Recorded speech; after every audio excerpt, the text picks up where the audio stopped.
I don't know if I could ever put into words for anyone how hard it is to go 12-0. Really, really, really good teams don't go 12-0. A lot of national champions don't end the season 12-0.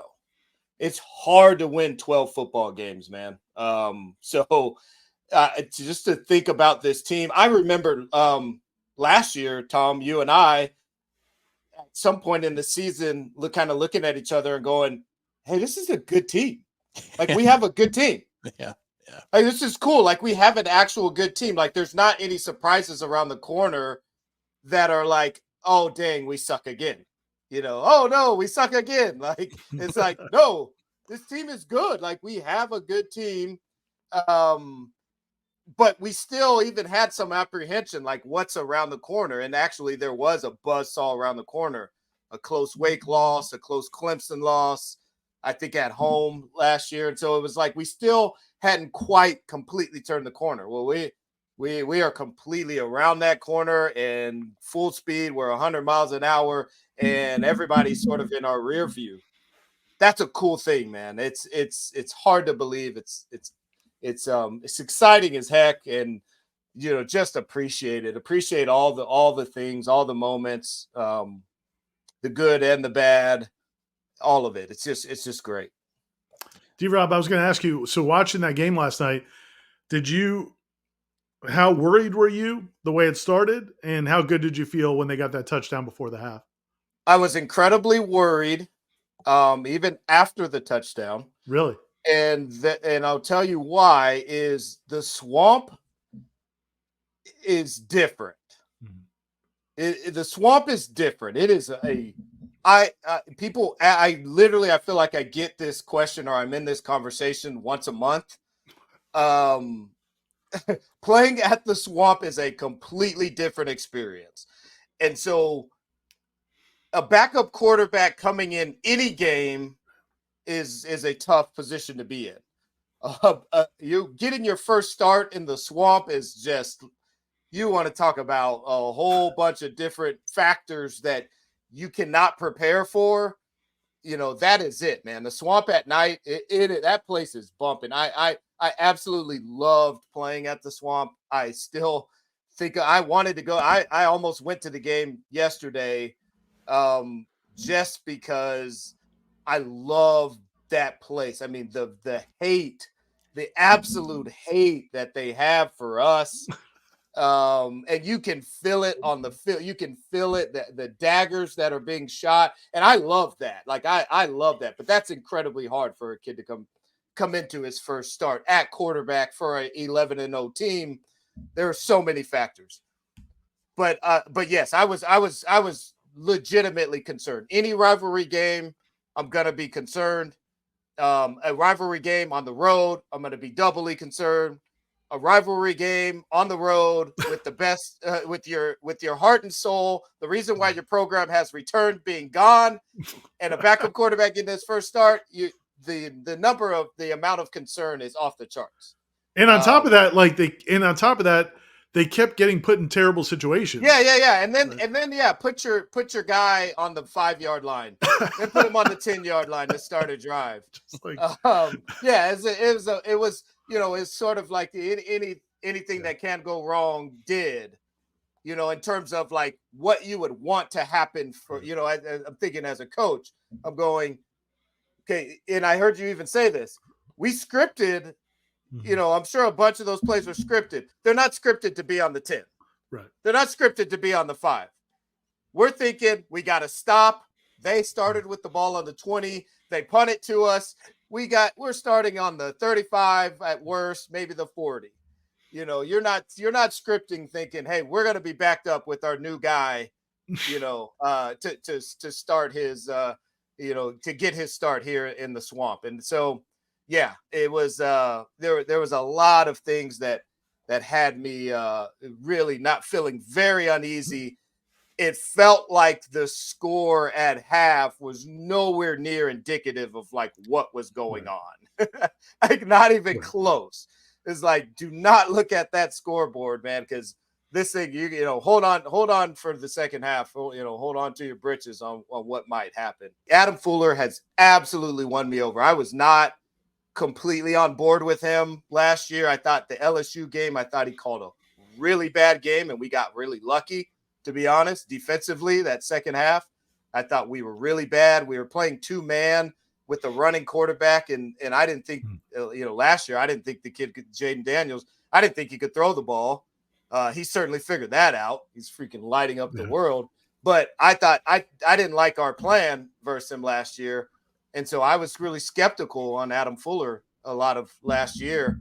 And man, he's won me over this year, man. He's been brilliant. The way that he approached playing that guy too high and not letting, he was kind of letting the game, you know, come to us instead of trying to force the action, knowing that we were the better team. The approach was an approach of, we've got the guys. We're eventually going to wear you down.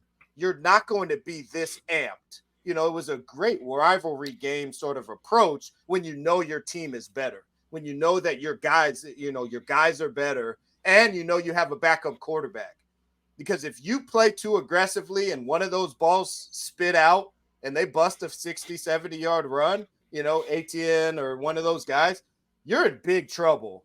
Like I said, you're playing in the swamp on the road with a backup quarterback. Defensively, you probably can't have the same game plan that you would normally have. So I love that he did that, man. And that was something that I probably wouldn't have even thought of going into the game. I would have thought, you know what, we're going to bust these, you know, dirt bags up from the beginning. We're going to play aggressive. And I don't want to say he was passive. He certainly wasn't passive, but he was definitely allowing them some run gaps early to kind of, you know, let them think that they had something that they didn't really have. Well, we get to break down D-Rob this week. We get to convene for an ACC championship edition of the breakdowns, which is really fun to say, because last year we were trying to search our way through a 5-7 to wherever the journey was going. It's amazing how fast it's happened. The last question for tonight's purposes, it's something that personally kind of irritates me as I watch the games, because Coach Norvell will say, and I'll qualify it really quickly, I understand if you're behind the chains and you're losing first down, it's tough to go fast and it's tough to go with tempo. But Coach Norvell often says on his own, unprompted, unasked by the media, we got to be a little faster. We got to move things a little bit quicker. Jordan took forever at the line often. He'd walk up to the lineman and go through his checks. I mean, it was almost like he was taking a dinner order. It took so long before he was ready to go. Tate did some more of that last night. They even cut to his dad in the stands at one point when they were in a goal to go, and his dad saying, "Go, let's go." Yeah, I saw that. I felt that as a dad myself, as a coach, as a dad coach. I was like, I wanted to send him a text, like, "It's all right, Dad. He'll be all right." And his dad is a coach. Yeah, every dad believes they're a coach, but he is. You are a coach. He is a coach. I know. That's what I'm saying. I wanted solidarity with him. Like, hey, man, we're okay. We're gonna be all right. Tate's doing great. So what do you make of that, though? What do you make of the tempo? Do you think, because Mike says it aloud himself, what do you make of that whole idea of trying to go faster with Tate? Good idea, bad idea? Man, that's a really loaded question that, as you know, I can go when it comes down to that, you know, strategy and X's and O's and things like that. I would say that you have to pre-plan going into the week. These are our tempo plays, and know that those are the plays that Tate shines and where he's comfortable. And you can't maybe go fast in the way that you would normally go fast week 1 through 11, where you are making these checks, you are setting the protection, you are either getting us in or out of a play. Whether that's, hey, we're going to throw screen to the right, but we're going to throw it to the left. You may want to, you sort of kill some of the, you know, external layers of the concepts, and you go, hey, we're going to call these 4, and these are the 4, you know, tempo plays, 4 runs, 4 passes, and we're not checking out. We're not changing protection. And then what you have to do is just you build in, hey, okay, if it's a drop back, this is your hot throw. If there are 5 potential rushers, you're throwing the ball to this guy or this space. It becomes a thing where, again, I don't know the system and how it's taught from the beginning. So it's hard for me to say specifically like what they should do or can do.